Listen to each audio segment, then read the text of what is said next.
क्या चीन के एससीओ समिट में पीएम मोदी और पुतिन की जासूसी हो रही थी और क्या पीएम मोदी और पुतिन दोनों को यह भरोसा था कि चीन उनकी बातें सुन रहा होगा? ये सवाल क्यों उठ रहे हैं, उससे पहले आपको बताती हूं कि कैसे चीन के एससीओ समिट की सारी महफिल मोदी और पुतिन की जोड़ी ने लूट ली।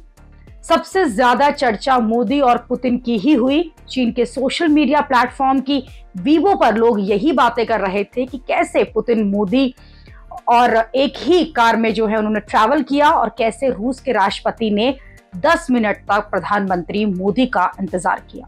कैसे रूस के राष्ट्रपति और पीएम मोदी ने एक ही कार में बैठकर करीब 45 से 50 मिनट तक बातचीत की। लोग इस बात पर हैरान थे क्योंकि कूटनीति में शायद ये पहला मौका होगा जब दुनिया के दो बड़े देश के नेताओं ने एक ही कार में बैठकर इतनी लंबी बातचीत की हो। अक्सर ऐसे इंटरनेशनल इवेंट पर हर नेता का जो शेड्यूल है वो होता है, वो किस कार से जाएंगे, किन लोगों से मिलेंगे, कितनी देर मिलेंगे, ये सब जो है वो तय होता है और हर चीज का प्रोटोकॉल भी होता है। लेकिन पीएम मोदी से बात करने के लिए रूस के राष्ट्रपति ने सारे प्रोटोकॉल तोड़ दिए। पुतिन ने पीएम मोदी को उनकी कार में नहीं जाने दिया, अपने साथ कार में बिठा कर ले गए और दोनों नेता उस जगह गए जहां द्विपक्षीय वार्ता होनी है। दोनों नेता 10 मिनट में उस जगह पहुंच गए, लेकिन असली सरप्राइज तो अभी आना बाकी था।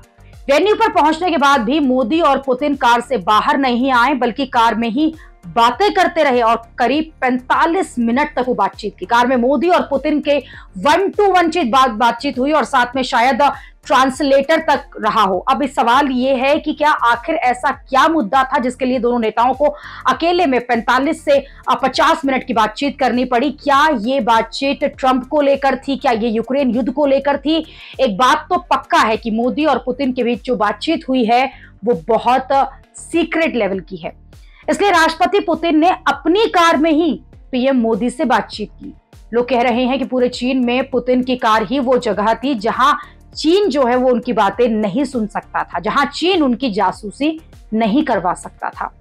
ऐसी चर्चा है कि भारत और रूस दोनों को इस बात की आशंका थी कि अगर वो चीन में कहीं और बैठकर बातें करेंगे तो उनकी बातें जो हैं वो चीन तक कहीं ना कहीं पहुंच जाएंगी, वरना कोई और वजह नहीं दिखती कि पुतिन पीएम मोदी से अपनी कार में 50 मिनट तक बात करें।